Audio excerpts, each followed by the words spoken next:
की 4 कथाएं पूरी रात आपको जगाए रखने के लिए। योग परंपरा में अनगिनत शिव की कहानियां हैं जो तार्किक अंदाज में अमूल्य ज्ञान देती हैं।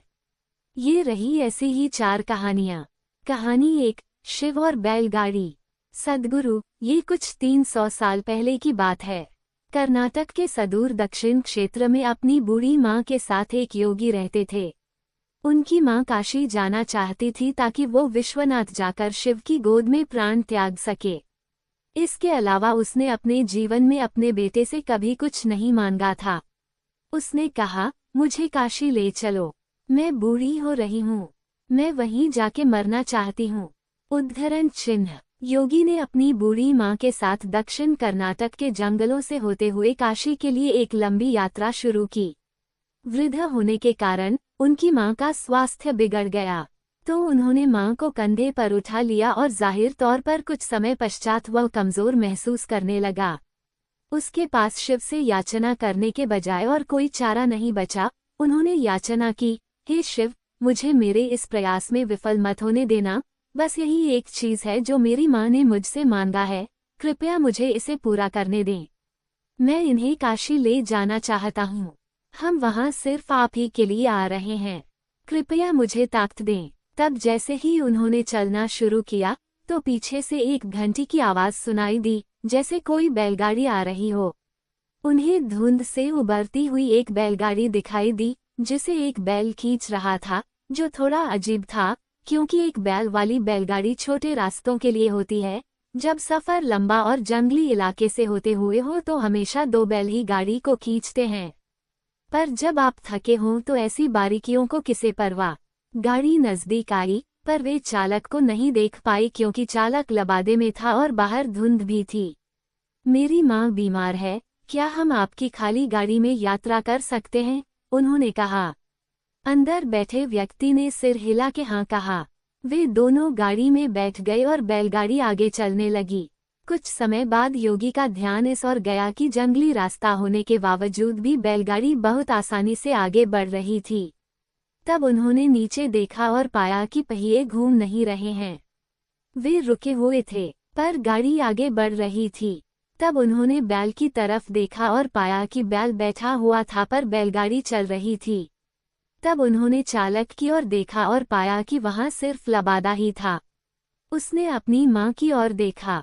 माँ ने कहा, अरे पागल, हम पहुंच गए, अब कहीं और जाने की जरूरत नहीं है, यही वो जगह है, अब मुझे जाने दो। इतना कह के माँ ने शरीर छोड़ दिया। बैलगाड़ी और चालक सब विलीन हो गए।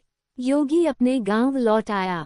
लोगों ने सोचा, यह इतनी जल्दी लौट आया है, ये अवश्य ही अपनी माँ को कहीं छोड़ के आया है, यह उसे काशी नहीं ले गया। उन्होंने उसे पूछा, तुम अपनी माँ को कहाँ छोड़ आए? उसने उत्तर दिया, हमें वहाँ जाना नहीं पड़ा, शिव खुद आए थे हमारे लिए। क्या बकवास है? उन्होंने कहा।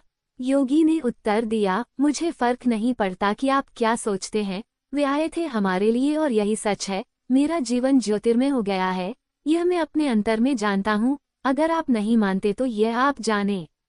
तब उन्होंने पूछा, ठीक है, हमें कुछ ऐसा दिखाओ कि हम माने कि तुमने सच में शिव को देखा है और वे सच में तुम्हारे लिए आए थे। योगी ने कहा, मैं नहीं जानता, मैंने उन्हें नहीं देखा।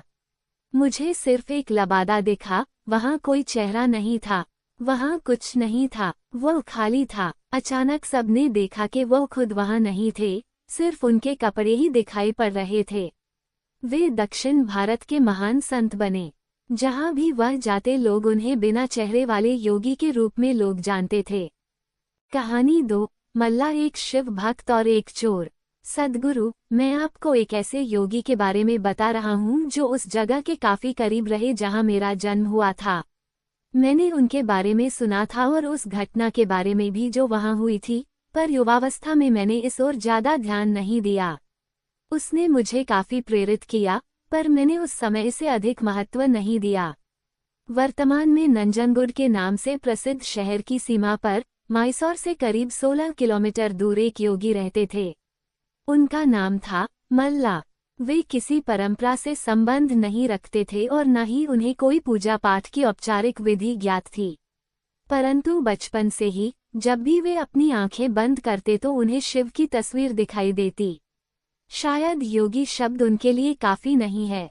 उनके जैसे लाखों हैं। वे शिव के कैदी हैं। उनके पास कोई विकल्प भी नहीं है। शायद मैं भी उन्हीं के जाल में फंसा हुआ हूँ। हम उनकी तलाश नहीं करते। अभिमान के कारण शायद किसी की भी तलाश नहीं करते, पर उनके जाल में फंस अवश्य जाते हैं। शिव एक शिकारी थे। वे सिर्फ जानवरों को ही अपने जाल में नहीं फंसाते थे, अपितु इंसानों को भी अपने जाल में फंसा लेते थे।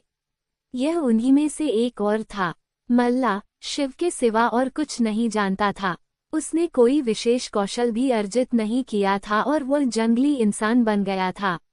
ये तो उसे कभी विचार ही नहीं आया कि किसी को भी रोककर उससे अपनी जरूरत के लिए कुछ भी छीन लेना गलत भी हो सकता है। तो वो ऐसा ही करता था और एक डाकू के रूप में प्रसिद्ध हो गया था। वह जंगल के उस रास्ते का नियमित डाकू बन गया जिसे लोग सामान्य तौर पर इस्तेमाल करते थे। वह रास्ता जहां वो राहदारी वसूलता था, उस जगह का नाम पड़ा कल्याणमुलाई, जिसका मतलब है चोर का कोना। शुरू में लोगों ने उसे धिक्कारा, पर साल के अंत में लोगों से इकट्ठा किए एक एक पैसे को वो महाशिवरात्रि मनाने में खर्च कर देता था। वह एक बड़ा भोज आयोजित करता। कुछ सालों बाद लोगों ने उसे एक महान योगी के रूप में पहचाना और स्वेच्छा से योगदान करने लगे। और जो ऐसा ना करते, उन्हें योगदान देने के लिए प्रोत्साहित करने का भी उसे कोई पछतावा नहीं था। कुछ सालों बाद दो योगी जो आपस में भाई थे, इस रास्ते से गुजर रहे थे। उन्होंने इस आदमी को देखा जो डाकू तो था, पर एक महान योगी भी था। उन्होंने कहा, तुम्हारा भक्ति भाव अद्भुत है, पर तुम्हारे तौर तरीकों से लोगों को कष्ट होता है। उसने कहा, मैं ये शिव के लिए करता हूँ, इसमें दिक्कत क्या है? उन्होंने समझाया, अपने साथ अलग ले गए और कुछ पद्धतियों से गुजारा और उस स्थान का नाम कल्याणमुलाई से बदलकर मल्लानमुलाई रख दिया। आज भी यह स्थान मल्लानमुलाई के नाम से ही जाना जाता है। और जो महाशिवरात्रि वो मनाते थे वो आज एक विशाल संस्थान के रूप में विकसित हो गया है। डकैती छोड़ के इन योगियों के साथ बैठने के करीब 1.5 साल बाद ही उन्होंने महासमाधि प्राप्त कर ली। मल्ला को इस प्रकार मुक्त करवाने के बाद दोनों योगियों ने भी उसी दिन अपने शरीर छोड़ दिया। कबिनी नदी के किनारे इन लोगों के लिए एक खूबसूरत तीर्थस्थान निर्मित है, जिसे आज भी मल्लानमुलाई के नाम से जाना जाता है। कहानी 3, कैसे बने कुबेर शिव के महानतम भक्त। 3, कैसे बने कुबेर शिव के महानतम भक्त। सद्गुरु कुबेर यक्षों के राजा थे। यक्ष बीच का जीवन होते हैं, वे ना यहाँ के जीवन में होते हैं और ना ही वो पूरी तरह से जीवन के बाद वाली स्थिति में होते हैं। कहानी कुछ इस तरह है कि रावण ने कुबेर को लंका से निकल दिया और कुबेर को मुख्य भूमि की ओर पलायन करना पड़ा। अपना राज्य और प्रजा को खोने की निराशा में उसने शिव की पूजा करना शुरू की और एक शिव भक्त बन गया। सद्गुरु कुबेर यक्षों के राजा थे। यक्ष बीच का जीवन होते हैं, वे ना यहाँ के जीवन में होते हैं और ना ही वो पूरी तरह से जीवन के बाद वाली स्थिति में होते हैं। कहानी कुछ इस तरह है कि रावण ने कुबेर को लंका से निकल दिया और कुबेर को मुख्य भूमि की ओर पलायन करना पड़ा। अपना राज्य और प्रजा को खोने की निराशा में उसने शिव की पूजा करना शुरू की और एक शिव भक्त बन गया। शिव जी ने दया भाव दिखाते हुए उसे एक अन्य राज्य और संसार का सारा धन दे दिया। इस तरह कुबेर संसार का सबसे अमीर व्यक्ति बन गया। धन मतलब कुबेर, ये कुछ इस प्रकार देखा जाने लगा। कुबेर शिव जी का महान भक्त बन गया, परंतु जब भक्त को ये लगने लगे कि वो सबसे महान भक्त है, तो समझ जाएं कि सब खोने वाला है। कुबेर को लगने लगा था कि वो शिव को इतना कुछ अर्पित करता है तो वो एक महानतम भक्त है।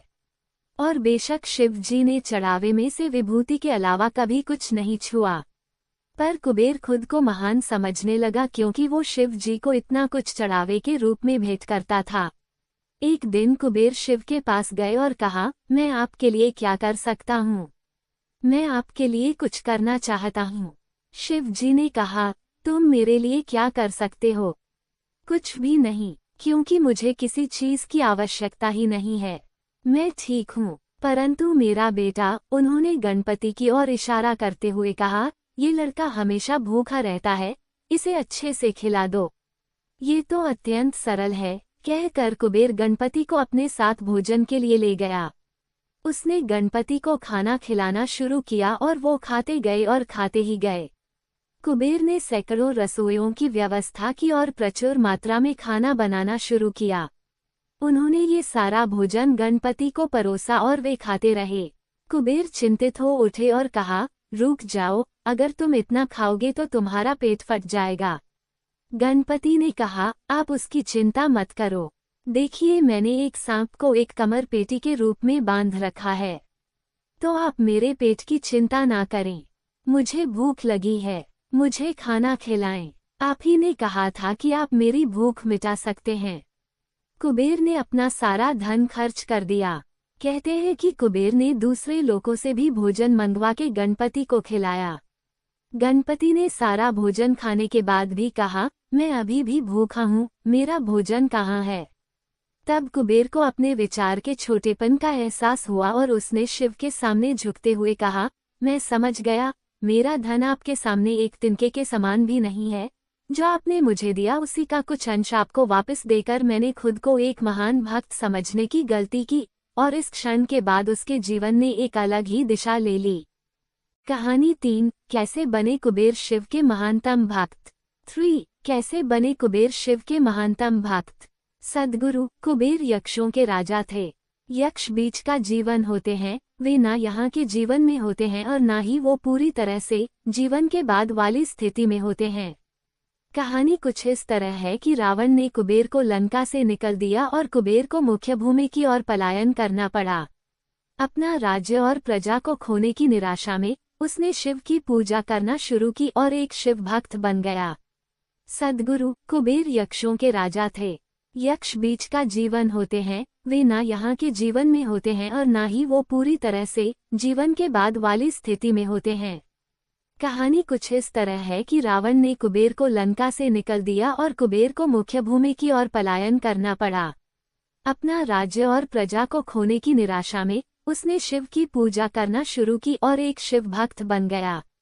शिव जी ने दया भाव दिखाते हुए उसे एक अन्य राज्य और संसार का सारा धन दे दिया।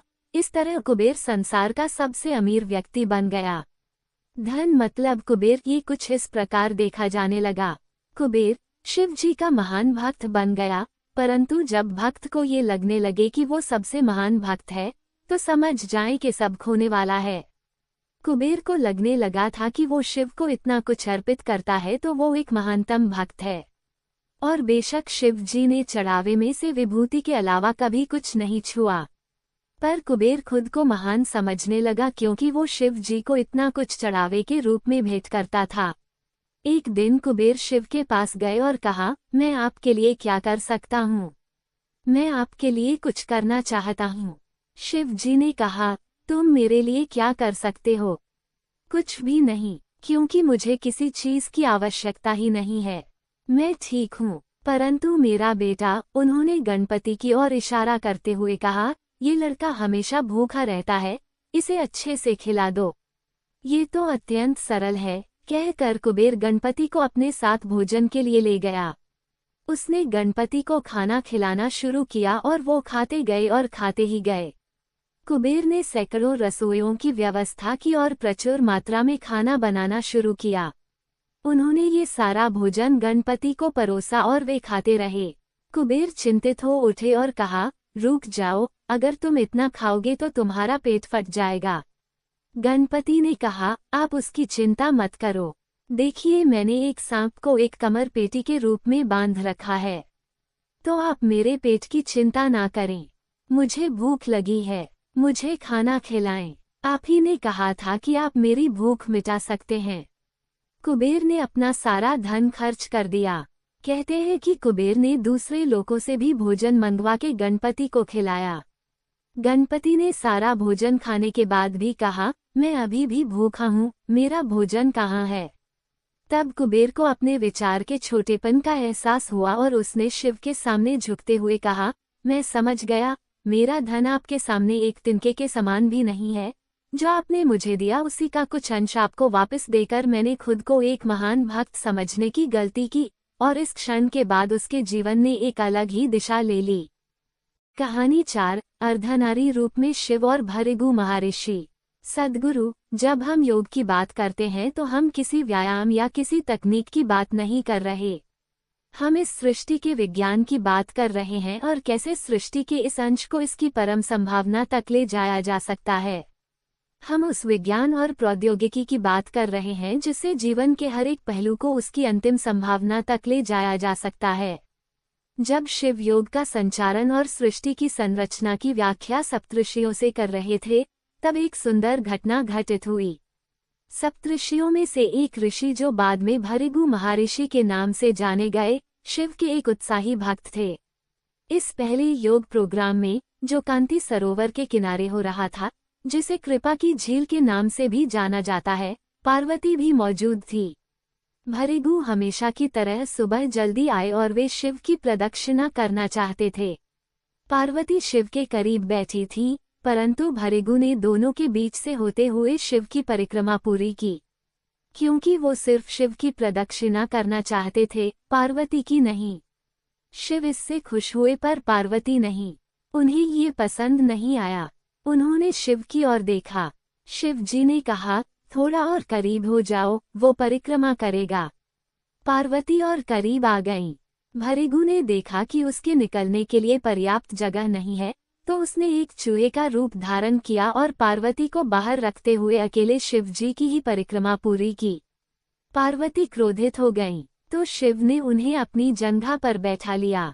तब भृगु ने एक छोटे पंछी का रूप धारण करके शिव जी की परिक्रमा पूरी कर ली। अब पार्वती अत्यंत क्रोधित हो चुकी थीं।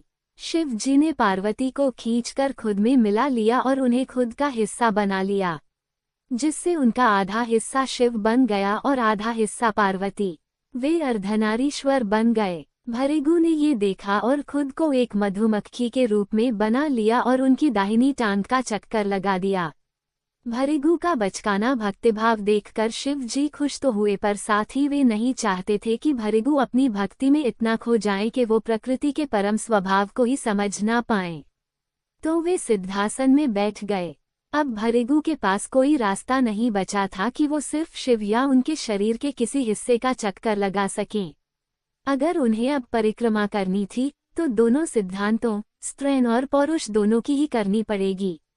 ये कहानी हमें संप्रेषित करती है कि जब हम योग की बात करते हैं तो हम सभी आयामों के समावेश की बात करते हैं। यह कोई व्यायाम या प्रक्रिया नहीं है जिससे आप सेहतमंद होते हैं। यह मानव जाति के परम कल्याण के बारे में है, जिसमें जीवन का कोई भी पहलू बाहर नहीं रखा जा सकता। यह ऐसे आयाम को छूने के बारे में है जो सारे आयामों से परे है। यह एक ऐसे तंत्र के बारे में है जिससे आप अपने पहले से मौजूद तंत्र जैसे शरीर, मन, भावनाएं और ऊर्जा को परमात्मा तक जाने वाली सीढ़ी के रूप में इस्तेमाल कर सकें।